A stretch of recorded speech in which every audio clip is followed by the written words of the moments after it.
All right, guys, we have another great episode of the Harry Matters podcast. This is another sponsored episode by Anagen.xyz, HairDAO's very own telehealth. We develop new treatments. We sell existing treatments. These are doctor-prescribed hair loss treatments in all 50 U.S. states. All profits go back into hair loss research so we can keep designing new hair loss drugs to eventually be able to turn a slick, bald scalp and make it fully hairy again. If you haven't yet, go buy a product on Anagen.xyz. What are you waiting for? The longer you wait, the harder it is to reverse that hair loss. While you're at it, like and subscribe on this video. It will really help us out. With that, we'll get into the episode. Dr. Jose Antonio. All right, we're live. Harry Matters 11 with Dr. Jose Antonio. This was a much requested interview because I know a lot of people in the Discord server are very interested in creatine and the potential impacts on hair loss. And actually, quite frankly, I think we have a lot of biohackers, a lot of people who are interested in working out as well, and then they don't want to necessarily sacrifice their hair to do so. So thanks for coming on. It's a pleasure being on the show, Andrew. I appreciate spending time with you guys. I see your Twitter bio: sports scientist, Forbes Health Advisory Board member, Scientific Commission for Enhanced. That's cool. I want to talk about that. And then CEO and co-founder of the International Society of Sports Nutrition. So I guess the first question really is like, how'd you get into all this in the first place? Man, Andrew, that is a huge question, and in a way, some of it was sort of by accident. Let's sort of go back when I was in college. I actually started out as a history major, believe it or not. And mainly because I actually like history. I'll read it on my own, but I realized after one semester, I went to the American University in Washington, D.C., that I prefer learning about it on my own versus studying it in college. So I remember my father saying, well, why don't you just be a doctor? He was a physician. He had his training in the Philippines, and he had a practice in Washington, D.C. So I actually switched to a biology major because back then there was no exercise science. There was no sports nutrition. It was non-existent. So I got a biology degree at the American University, and after that, I pursued a master's in exercise physiology at Kent State University in Ohio, which, by the way, is probably the second worst state in the union. Sorry for all you Ohio people. There was a point in Ohio, I remember, where I was marking on my calendar days I didn't see the sun. So if you're someone who needs sun, like me, it was like 30 to 40 days straight, no sun. I'm like, how do people live here? Anyways, that's a digression. But really what got me interested in, and this is why I pursued exercise science and then eventually sports nutrition, was I remember back in the 70s watching the Olympics, and there was a sprinter from the old Soviet Union, now Russia. His name was Valery Bortsov, and he doubled it in the 100 and 200. And I thought, wow, I was really fascinated by speed. I was fascinated by his performance. Muhammad Ali was my favorite boxer, super fast heavyweight. I was a big fan of Bruce Lee, obviously a super fast martial artist. Whereas if you think about most young boys are fascinated by strength, they see someone who's huge, can lift a lot of weights. Whereas I was like, wow, these people are really fast. And when you start sort of diving deep into it, you realize that in general, most of us can make ourselves a lot stronger, but most of us can't really make ourselves a lot faster. And so there's clearly a genetic component to speed. But anyway, so I got a master's degree in exercise physiology at Kent State, and then I wanted to pursue a PhD, and this is where it gets really interesting. So I did my PhD studies late 80s, early 90s. But before pursuing it, I would ask around, what do you guys think of sports nutrition? What do you think about studying supplements? I swear to God, people thought it was the dumbest idea ever. Really, you were laughed at. I remember going to the American College of Sports Medicine back in the 80s and maybe into the 90s where they thought it was stupid. It's like, who studies supplements? I mean, what a waste of time. None of that stuff works. And in my mind, I'm thinking, okay, either I'm really stupid or crazy or everyone else is, because I think there's a legitimate field here. Nonetheless, I could not study it for my PhD, so I actually studied muscle hypertrophy, muscle hyperplasia for my PhD, knowing that, and I tell students this all the time, get a PhD in the sciences, study something that's interesting. Then after that, do the stuff that you think is fun. And for me, the fun part was, okay, now I can pursue sports nutrition. So let's sort of fast forward now to the year 2000. I'm not sure when you were born, but I think 95. So yeah, I oh was young my, at that point. Yeah, yeah. you were okay. So I got my PhD before you were born. That's kind of funny, actually. So the year 2000 actually critical.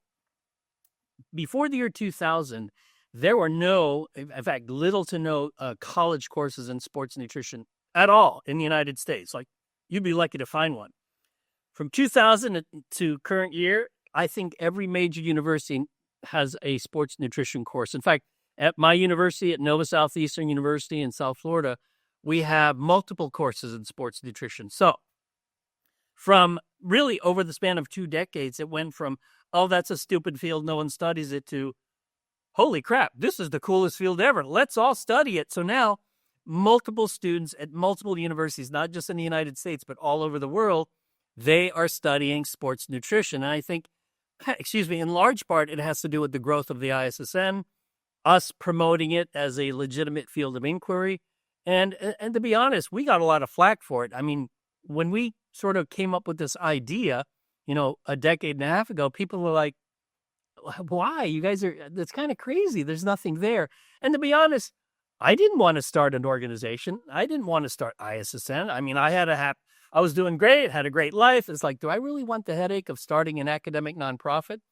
And then the more I thought about it myself, and I had a couple colleagues who really wanted to do it. Doug Kalman, he's also in South Florida, and Rick Kreider at Texas A&M. We thought, you know what, if we don't do it, nobody will do it. Or maybe someone else will do it first. And so we decided, you know what, we're going to do this. We're going to basically see what happens. I mean, because I always say the worst thing that could happen is no one shows up to the conference, no one cares. And if that's what happens, and you take a risk. If it works, great. If it doesn't work, no big deal. So we are now having our 22nd annual conference in Delray Beach, Florida in June 23 to 25. And so during just the last decade and a half, sports nutrition is probably the fastest growing field within sort of the broad category of exercise and sports science. In fact, it grows so fast that if you don't keep up with it year in, year out, you are behind. I mean, put it this way, it's not like strength and conditioning. There's only so many ways to train, and the science of strength and conditioning just does not move as quickly as sports nutrition, mainly because, let's face it, sports nutrition as a field of inquiry is really maybe 3 decades old, if that. I mean, before that, it was like people laughed about it. So, I always tell my friends, hey, we may have lost the battle way back when, but we won the war. So we ended up being right, and the people who are wrong, I'm sure they'll never admit they're wrong, but They never do. no. And so kind of more broad, I guess, more broadly, what is the mission or the goal of the ISSN? Great question. The mission basically is we want to promote the science and application of sports nutrition and sports supplements. And part of the reason we want to do that is other organizations actually do a really piss poor job. In fact, I have a graduate student. She screenshotted. She's taking her, she's getting continuing education credits for her RD, her dietetics license in Florida. And she screenshotted it was part of the test to maintain your licensure. And she says, you're not going to believe what they think the right answer to this question is. And it's just so crazy. The question basically is this: which of the following is false? Okay, so they gave four answers. And the one that is clearly false is that protein harms your kidneys. That's clearly false. So she picked it and she got it wrong. So I was like, what are they teaching these people? I mean, we've known this for like 3 decades now, that consuming protein does not cause harm to your kidneys, even consuming a lot of protein. Yet it appears on a statewide exam in Florida for maintaining a licensure of dietitian. So you're new to this, Andrew. Why? And I'm not picking on dietitians. I have a lot of dietitian friends who they say the same thing. Why is it in one particular field, dietetics, you see sort of this bizarre ideological stance on supplements? It's not based on science. It's based on ideology. You could make a lot of guesses, I guess, in terms of, people don't seem to be super fond of of people eating large amounts of protein for whatever reason. I can only say personally, when I eat a lot of protein, I feel much better. There's not a downside to it, and that's what's so weird. It's sort of like this. If you take the three major macronutrients, protein, carbs, fat, protein is the one that gets demonized all the time, which is really bizarre because it's probably the most important of the macronutrients. And then second to protein, probably fat, and then third, carbs. Again, depending on how you're training and what your goals are. But yeah, of all the macronutrients, I mean, if you're stuck on a deserted island, you want protein. I'll be honest, in terms of, I have a rough approximation of kind of, I train relatively frequently, and obviously I try to be as healthy as possible, but I definitely, like you said, it's constantly evolving. And because I'm not, super into sports nutrition on a daily basis, I'm curious kind of, we don't need to go super specific, but broadly kind of like what your current supplement stack is, and then sort of how you like to eat. Is there some sort of like, are you incorporating fasting or anything like that? That would be super cool, I think, to hear. I mean, in terms of how I eat, I kind of eat the same way every day. And I guess it harkens to, oftentimes you hear the advice of you need to eat a sort of diverse diet, eat different things. And based on just me observing people who stay in shape and don't get fat and have good body composition, they eat the same stuff every day. It doesn't really vary that much. So my diet is mostly this.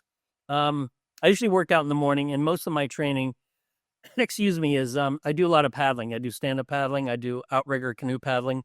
Work out in the morning. Then I have a protein shake. So you could basically count that as my breakfast.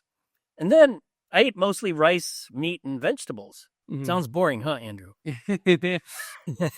Takes discipline. Yeah, and it doesn't. I mean, my wife and I will go out and get, we'll go to a Mexican restaurant or whatnot. But again, I still eat basically the same things when I'm eating at home. As far as supplements, creatine, great one. I take a multivitamin. And people say, well, why do you take a multivitamin? Well, basically as an insurance policy against, not eating perfectly all the time. I think it's a good idea. And then after that, really, my two main supplements are creatine protein, creatine protein, creatine protein. Because I think,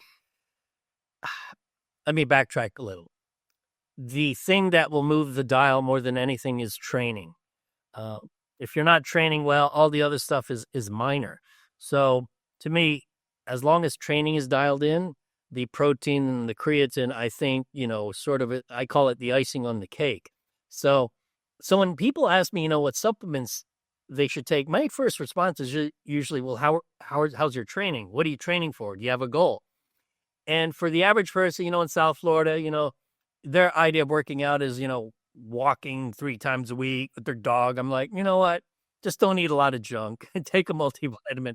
You don't need all these supplements because you're not training hard enough to matter. Now, if you're an elite athlete, my wife actually is an elite cyclist. She's a master's level cyclist. She's the 2-time USA time trial champion in her age group. So she's in her 50s. And I literally have her on everything that could possibly help, even if it helps by 0.01%. Why? Because her goal is to win. Whereas most people's goal is just, I want to stay in shape, have good body composition, whatnot. But I have her on creatine. I have her on beta-alanine. I have her on coenzyme Q10. I have her on beetroot juice or nitrates. And in fact, out of all those, I'd say beta-alanine, creatine, and probably the nitrates might be the best. And then also, she consumes probably up to 3 grams per kilo of protein, which when people hear that, they're like, wow, that seems high. And I'm telling you, it's high. So when you look at her diet, you'd say, wow, the carbs are lower than you'd expect. And I don't think, particularly if you're a time trial cyclist, I don't think you need crazy high amounts of carbs. But you need crazy high amounts of protein to help you recover. So again, depending on the goals, I'd say if you're an elite athlete, take everything. Don't be a minimalist. If you're just, what I would call a jolly jogger, you go to Central Park and you do your 2 miles and you feel good. I'm like, you know what? Just don't eat a lot of junk. Take a multivitamin. And you know what? Creatine's probably good for you because creatine probably helps everybody. So take that if you can. But if you can't maintain the behavior of taking it, don't even start. let's say like you're really trying to get into like very good shape, maybe not professional athlete level, but do you sort of advocate like, certain weightlifting per week, or is it like HIIT training, or what's what would be your advice for somebody like that? Okay, I didn't answer part of your question. I don't do any kind of fasting, by the way. I don't. Yeah, I don't do any intermittent fasting. Every other day fasting. In fact, I think if you're training for something, I don't think you should fast at all, unless you race fasted. Like for instance, if South Florida has so many races, cycling, triathlons, running, that if you race fasted, and that's just because you don't want anything in your gut, then you should probably train fasted. Now, it doesn't mean you are fasting. It just means you wake up in the morning, you don't eat anything, maybe you have a cup of coffee, and then you go train. Sorry, I didn't answer that question prior, but to your current question, I think a lot of it depends on what your goal is. And in general, this is what's interesting. In general, weight training helps everything, but I don't think aerobic training helps everything. So if you're a distance runner, I think you should lift weights. If you're a power lifter, I don't think you should do cardio, because the goal in powerlifting is, it's basically a 1 rep max or squat, dead, and bench press. People say, well, doing cardio will help you in terms of recovery between sets. But if you look at the energy systems used for powerlifting, I don't know how much exercise biochemistry you know, but it's what we call the ATP PCR energy system, or the phosphagen energy system. You recover it completely with a 3 to 5 minute rest between sets. So powerlifters don't need cardio. Sumo wrestlers don't need cardio. And this is one where I get into, it's kind of interesting discussions with strength coaches. I say, if you're in a field event in track and field, pole vault, triple jump, high jump, long jump, javelin, discus, hammer, you don't need to do any cardio. Like, I recommend zero cardio. So cardio is great for those events where clearly you need it. Those events you don't need it. But weight training, on the other hand, is probably good for everything. And can cardio, even like if you're a power lifter, can it actually even hurt you? Because it's like you're spiking your cortisol or something like, It has nothing to do with cortisol. It basically has something to do with, the goal in powerlifting is to recruit, as we say in sort of neuroscience, it's maximal motor unit recruitment. You want to recruit as many muscle fibers as you can to exert as much force. Being in cardiovascular shape has nothing to do with that. It literally has zero to do with that. And the other part is, you still have to recover from training. Why put that added burden or stress on your body from doing cardio when you still got to recover from lifting? And your goal is just to be strong as hell. That's it. It's not. And people say, well, that's not healthy. And my response is, well, what does this have to do with health? Your goal is to win a powerlifting meet. This has nothing to do with health. In fact, you could argue that training for a marathon has nothing to do with health. I mean, there's no need to run 26.2 miles for health. So, yeah, we got to separate, hey, that's not good for you. I'm like, yeah, well, you didn't ask me if it was good for me. You asked me if you need it, if the goal is to achieve a certain athletic, performance. All right. And then, and so this kind of plays off nicely, but then I think the other thing you're involved in is the enhanced games. And so is that like essentially Olympics or sporting events, but just all substances, including steroids, are included? I guess first I have to preface it. There's only so much I could reveal now, because we're still in the process of fine tuning it. In general, because it's funny, I've seen podcasts talk about the enhanced games, and almost all of them describe it like this.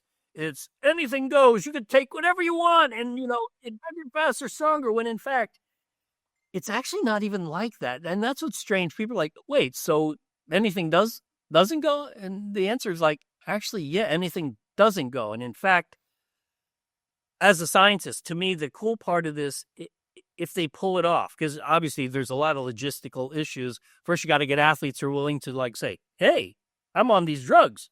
And because once they reveal that, they can no longer compete, whether it's track and field or whatever. But for me, for all the scientists that are on the advisory board, the way it'll basically work is, let's say you get 20 world-class athletes or elite athletes, and we put them on, this is the schedule of drugs, and let's take the major categories, because really there's two that help.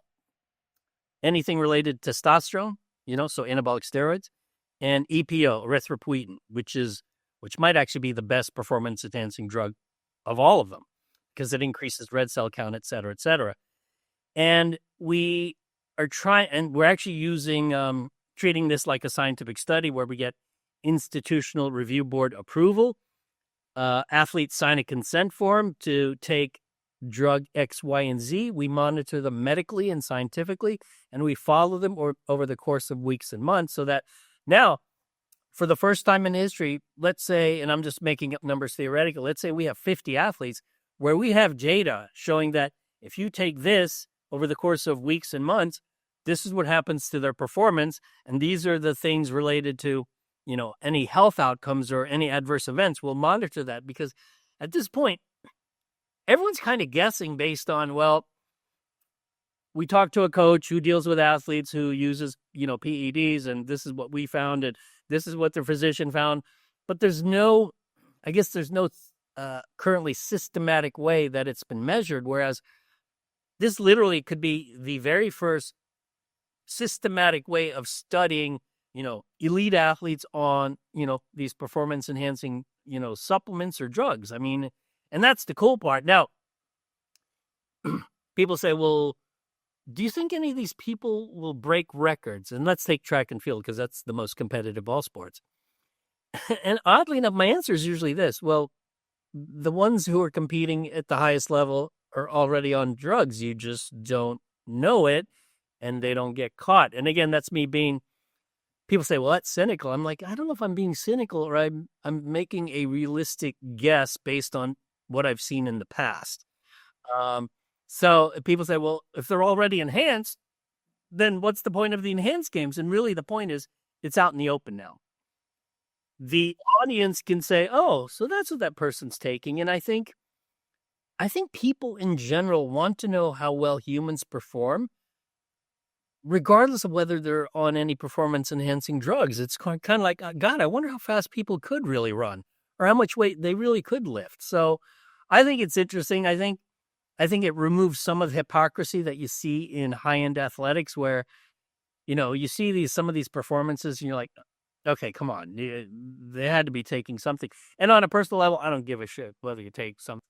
I think it's just fascinating. I mean, I hope you guys pull this off. It sounds fascinating. The same way I'm not really as interested in seeing how well a guy boxes with one arm tied behind his back, like I want to see like what's the best he can give. And it's interesting you talk about sort of like standardized data collection. And I think that's just so critical across all parts of research. I think when we look at the hair loss space, that's a really big problem we have is, there'll be, one super comprehensive study on something like finasteride where we have like trichotomies that have been taken, trichograms that have been taken, and we know like the amount of hairs grown per square centimeter. And then there'll be other drugs where the data is essentially like entirely subjective patient sort of sentiment. Oh, I feel like I grew some more hair.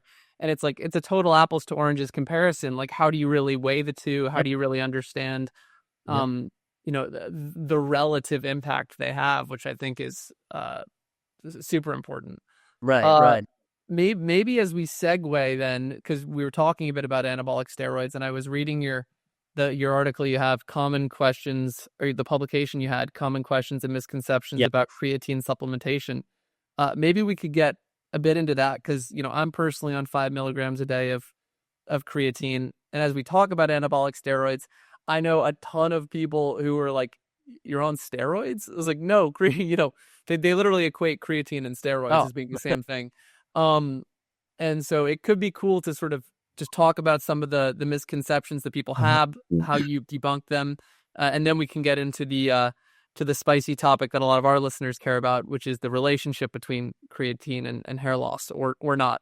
I want to correct you because I think a lot of people make the mistake of dosing. You're actually taking 5 grams a day, not 5 milligrams. Yeah. Correct. My bad. Misspoke. Yeah. Milligrams so small. It's like, could you even see? Yeah. No, right. What I'm really taking is the Brian Johnson, like longevity mix in the morning. And so it's all in there. 5 grams. Let me tell you the story of how that paper, because we have 2 papers now, common questions and misconceptions about creatine. We have part 1 and part 2. And my friend and colleague at University of Regina in Saskatchewan. I think is this Saskatchewan? Boy, I hope I got that province right. All the Canadians will hate me. He texted me one day. He's like, "Do you ever get these questions about creatine?" And it's funny. It was all the same questions. Is it a steroid? Does it cause cramps? Is it bad for your kidneys? And I'm like, you know what? I get those all the time. It's really strange, even though there's like 400 to 500 studies on creatine. Why do people make this stuff up? And he said, his name Darren Candell. He said, why don't we just create a paper and look at the common questions related to creatine and format it as a sort of a Q&A. Now, you might think, well, that's really cool the way it's formatted, but science papers typically aren't formatted that way. So we thought, well, let's see what happens. Let's do it. If it gets accepted, we'll just keep following it up. So we did a part 1 and then we did a part 2. And the irony is that people still ask the same questions. It's like, how many of these things should we publish before people start believing, one, creatine is not an anabolic steroid. In fact, if you look at the structure of a steroid and the structure of creatine, it's like looking at, my sausage dog, my dachshund, and comparing it to a lion. It's like, they don't look alike. Sorry. And so that one was always puzzling, that creatine causes cramps. Literally no data on that showing it causes cramps.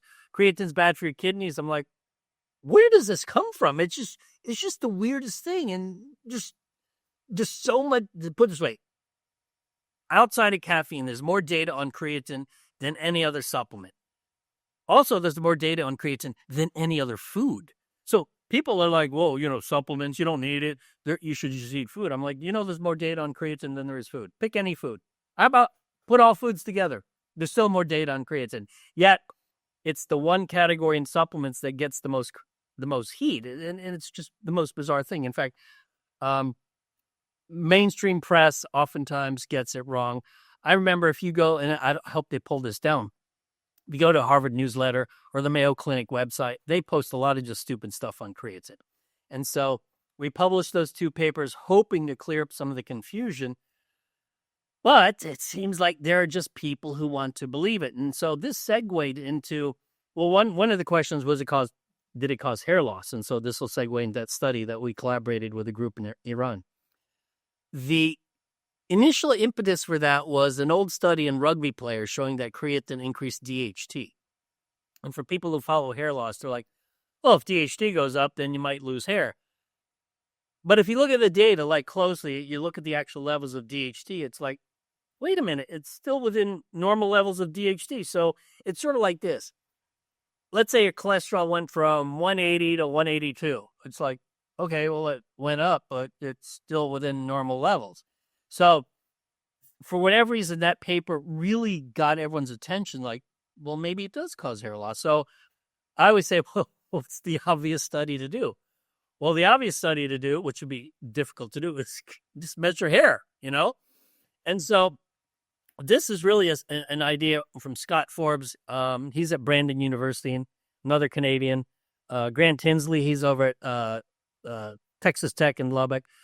They had been collaborating with a group in Iran talking about, and this might have been 5 or 6 years ago, talking about, how do you measure this stuff? How do the hair people do this? Obviously, we can measure testosterone, we can measure DHT, et cetera, et cetera. And the study, as you know, just got published. No effect on testosterone, free testosterone, which makes sense because there's no mechanistic explanation for why creatine would even affect testosterone or free testosterone. There's literally none. And of course, looking at how hair is measured, there's no effect on there. Now, you can critique the study, and people do. It's like, okay, is 3 months long enough? 3 months is probably sort of the minimal time frame. Maybe 6 months is longer. However, I always say, do the simple stuff first. When you're doing studies, people are like, why did you study it for a year? I'm like, do you know how hard it is to study anything for a year? It is hard. 3 months is hard as hell. So do the simple things first. Someone might follow up and say, hey, that's kind of cool. We should probably follow it up with a 4-month study or 6-month study.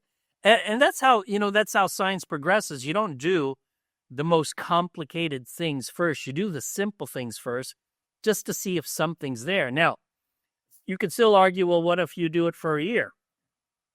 I'd say, well, I don't know. Someone will do it that way. However, My response to that is typically this, and sort of what's funny is that myself and the two other North American co-authors don't have hair. That's the funny part. In fact, I have friends like, wait a minute, you three are co-authors? You guys don't have hair. I don't believe any of that. I mean, they're kidding, obviously, but Up here, we're like, creatine does not cause any hair loss whatsoever. Everyone's like, right. But here's the thing.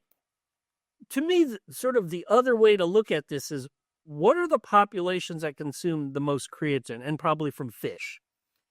I'm going to guess, I think Japan, they consume a lot of fish, certainly compared to Americans. As a population, do Japanese men, do they become bald at the same rate as American men? And I don't know if anyone has an answer, because I don't think anyone's looked at it that way, when in fact, that could be another way of looking at it. Just look at I'm sure there are populations that consume little to no fish, which has the highest concentration of creatine. And then just sort of make the comparison. Or here's the other one. Compare vegans to omnivores. It's like, okay, vegans probably, unless they supplement, they're not consuming creatine. Compare rates of baldness in vegans versus, people who eat meat. I mean, to me, that's the comparison. Yeah, no, I mean, what we've seen, at least actually as well, right, is that like people in Asia, particularly East Asians, tend to have thicker, denser hair than other parts of the world. And then for whatever reason, in the case of vegans, sometimes they're sort of nutrient deficient, and they're thinning, not necessarily HEA, but like nutrient deficient hair loss. I was gonna ask a follow up. What was the follow? Oh, yeah. So and it's funny because I saw the study, and I saw, obviously the gold standard of a hair loss study is 6 months for hair regrowth.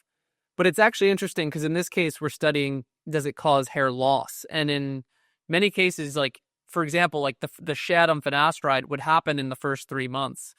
So I initially was going to say, oh, it'd be better if it was 6 months. I'm not actually even 100% sold when you're studying hair loss, if you need the full 6 months. I think probably based on what we've seen from other drugs, even drugs that work, is that hair loss would happen in the first 3 months anyways. See, I'm not familiar with the hair loss data per se, especially on finasteride, but I didn't realize it's that quick. Oh, yeah. So I think I mentioned it on the last podcast. Everyone's been like, God, this guy's clearly traumatized by his finasteride experience. But yeah, no, when I first started taking my finasteride, the shed was brutal. It was like, it gets way worse before it gets better. And we have, shout out to Tristan in our Discord server, who's been he's been taking dutasteride and kind of keeping us updated on his pictures, and it got way worse before it got better. So it's the hair loss. It might be good to sort of like shut the haters up or shut the doubters up, but I think we would see the hair loss in the first 3 months probably. When I talk to other scientists about this, even those that don't study creatine but they study sports nutrition,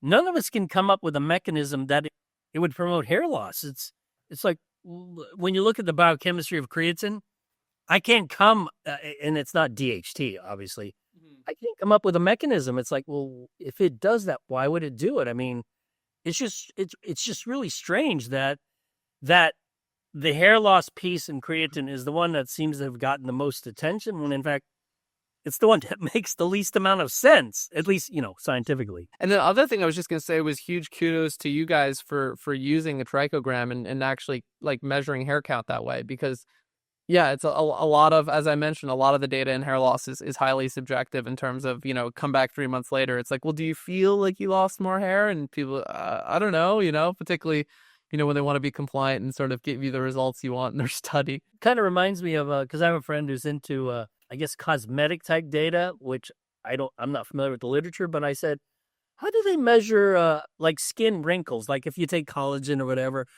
I'm like, do they just come and say, I don't feel wrinkly as much? Or how do you measure wrinkles? I guess it's the same thing with hair. It's like, well, I feel like my hair is thicker, or it's not.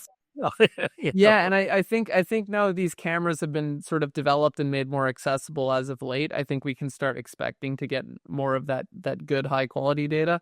But the joke we would always make is, it's like, when you have a hair loss drug you're trying to sell, it's like, okay, the first picture, you take that picture, you make sure you're in like a brightly lit cafeteria, and then, make sure that follow-up picture is like candle-lit dinner, sort of dimly lit, and yeah, all of a sudden you have a great hair loss drug that works super well. That's hilarious. The curious thing, I didn't see you said it was a or not you, I guess, but the author said that it was a non-significant change in hair follicle count and thickness. Did you guys ever publish that data of like what the non-significant change was, or just said non-significant? Yeah, I mean, we Yeah, would yeah. just say it's non-significant. And so, Okay.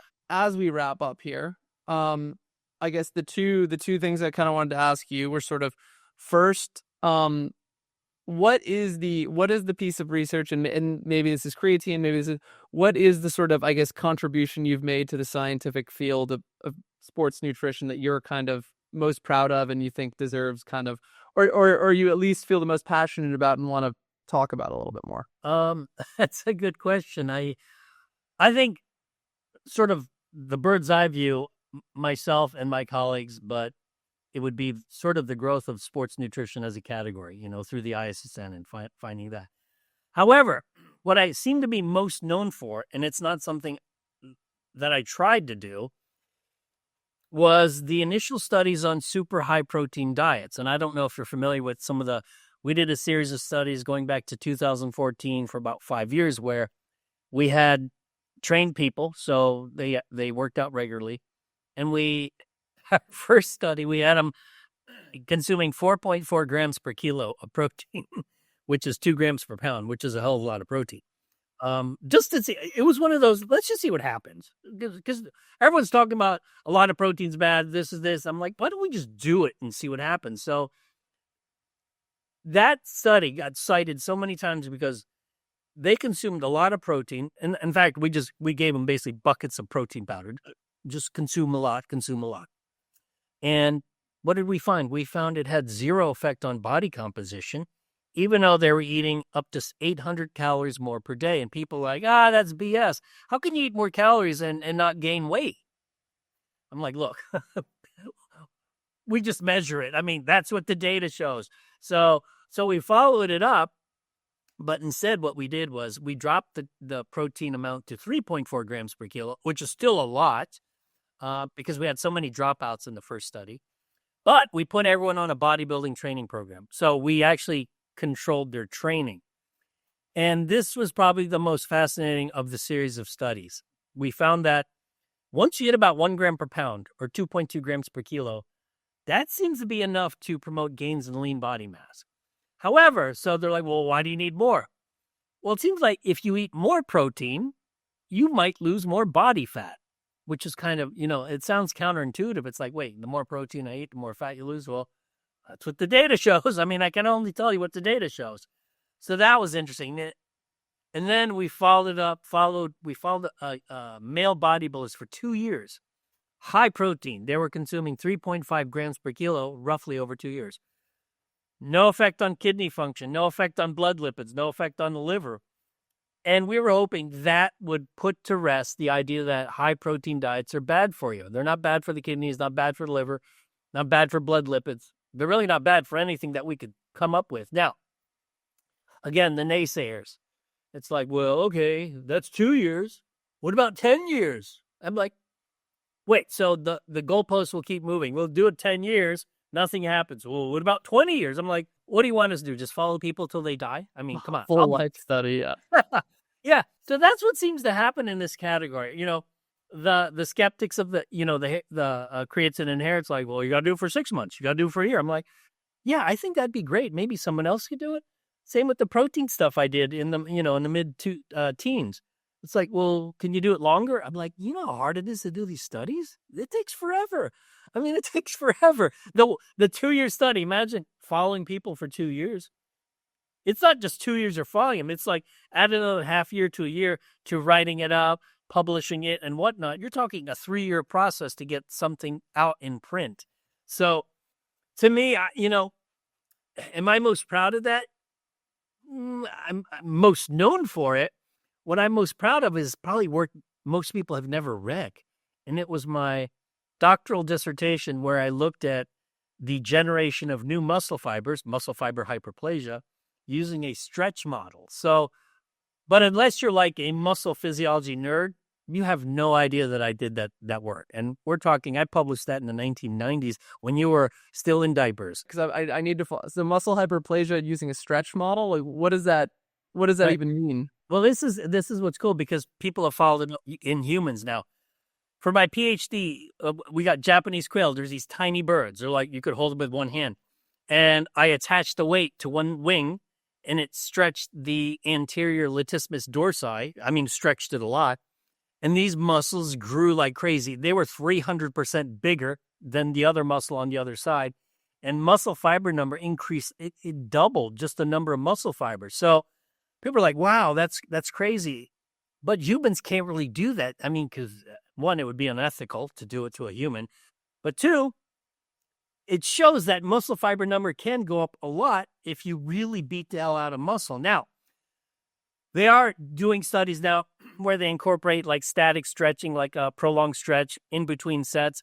And it does seem to promote muscle hypertrophy more. It's hard to count muscle fibers in humans because you'd have to take out the muscle.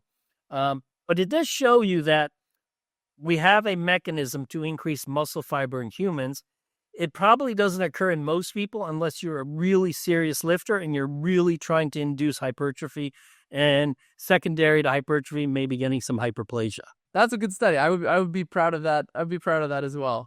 For the audience, go on Google Scholar, type in my name and muscle fiber hyperplasia, and you'll see a series of studies I did in the 90s on muscle fiber hyperplasia. Very cool. All right, the last question before I let you go.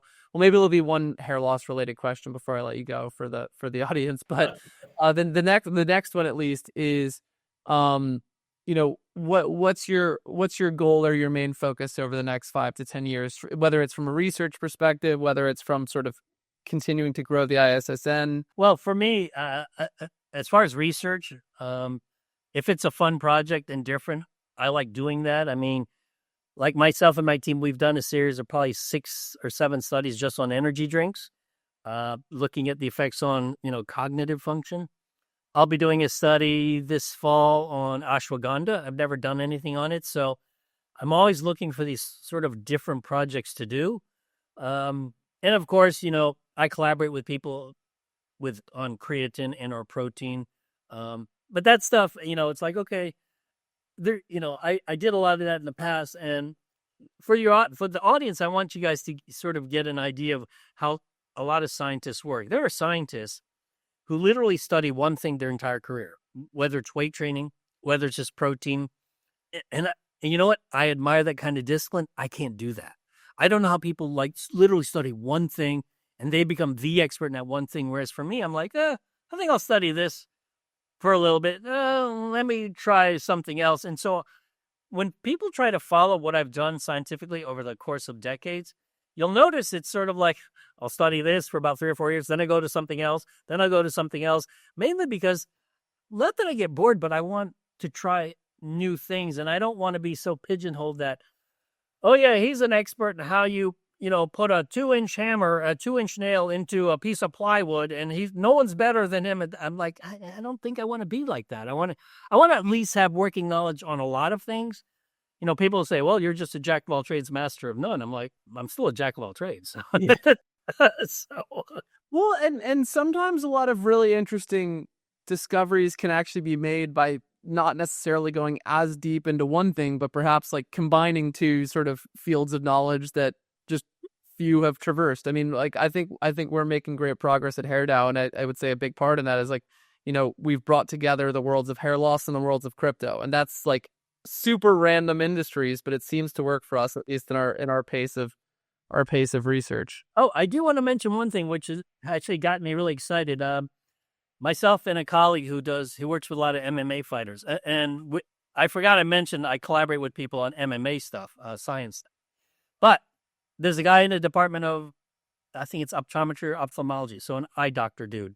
And we're going to do a study over the next 2 years looking at the effects of creatine on the extraocular muscles. And I don't know if there's like a series of muscles that move your eyeball. Now, creatine obviously helps muscles, but no one's ever studied the muscles that move the eye. And you're like, oh, well, who gives a shit? What it does to your eye muscles? Well, here's why you should give a shit. What are the sports that require you to track objects going? Well, baseball, softball, fighting.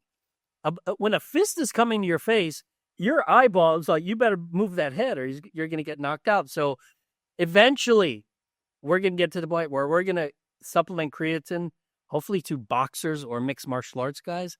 and we're going to see if they can track objects better on creatine versus placebo. Now, that would be really cool because now you're dealing with a muscle that nobody studies. I mean, at least in our field, nobody studies the eye muscles. So I'm like, hey, this will be a cool project. Can't wait to do it. Yeah. Okay. And how do you normally recruit patients for your studies? I feel like, I mean, in your case, it might be more difficult than most, right? Because it's like, I mean, the boxer is, you have to like specifically recruit a boxer, or Myself and actually my colleagues more than anything. Corey Peacock, he's faculty here, and Tony Ricci, they actually train fighters. So not only are they full-time faculty, they train professional UFC guys, professional boxers. So we know a lot of the fighters. In fact, a lot of them live in South Florida. Why? Because of tax reasons. You don't get it. do you have a favorite fighter? Well, I mean, I like watching them all. I love watching John Jones fight, for UFC, because he's probably the most creative fighter I've ever seen. I mean, he can adapt his fighting to whoever his opponent is, which is interesting because I can't think of anyone who does that. Maybe, and I don't know how much of a fight fan you are, maybe George St. Pierre was as good in terms of adapting to other people. But yeah, I love watching mixed martial arts. It's probably, there's two sports I watch a lot: football and MMA, and then maybe track and field. So Yeah, no, UFC is pretty awesome. John Jones, known him for. I went to school in upstate New York, so he's around there. I see him around every once in a while. Cool. So last question before I let you go. I'm curious, when did you start dealing with hair loss? When did it start happening? Did it impact you at all, or were you just like, okay, who cares? We're shaving it off. it's funny you say that because I wasn't even aware of it, even though people were telling me about it. I remember, in fact, this was when I started, maybe it was my PhD that made me lose my hair. But I remember in grad school, I'd go to the gym and I'd always see my friends there. And he'd be like, hey, your hairline keeps changing. I'm like, really? Because, I mean, when I was in high school, I had like this full head of hair. And I just kind of ignored him. And he always made fun of my hairline. I'm like, oh, whatever. Excuse me. And then as I finished grad school, my kids, and then I had kids, my kids would say, and I'm like, I guess maybe I don't have hair, or I'm losing a lot of hair. Because I guess it's such a gradual process that I got so used to it that I never really thought about it. And so people are like, well, what are your genetics like? I'm like, let me think. And they said, how come your dad has full head of hair, but you don't? But your grandfather is bald. I'm like, I have no clue. In fact, I couldn't tell you the genetics of baldness other than my grandfather on my mom's side was bald, but my dad had a full head of hair. I'm like, what the hell? You and I are in the same boat. My dad's like mid-60s and still has a totally full head of hair, and I was just like, wow, all right, man, good for you. It's crazy. I'm like, okay, whatever. I mean, hey, there are worse things in the world than losing your hair. I'm like, whatever. Yeah. But you were so into supplementation. Like, did you ever try anything to stop it? Like, were you ever cutting edge finasteride user or something? I never was. Because I guess I always thought that once you start to lose it, it just sort of is inevitable process. So I'm like, you know what? If it goes, it goes. And now my wife and I have two daughters. They're 24 years old. Like, if we're driving and I roll the window down, they're like, put the window up. My hair's blowing all over the place. And they're like, of course you don't worry about it because there's no hair blowing. I'm like, so that is an advantage, isn't it? I don't have to worry about my hair going on. Efficiency. Yeah. Exactly. So it's funny. Well, awesome, Jose. Thank you so much for joining us. This was definitely a bit different of a conversation than we normally have, but like, I don't know, I was so interested the entire time. So I really appreciate your coming on, and it was great just meeting you and talking with you, and Thank you. And I'm sure we'll be in touch in the future. Let us know if you ever need any patient recruitment or trial recruitment, because we've got a big community of people who like to try things. Hey, thanks, Andrew. I appreciate it. I had a lot of fun. Yep, awesome. Thank you.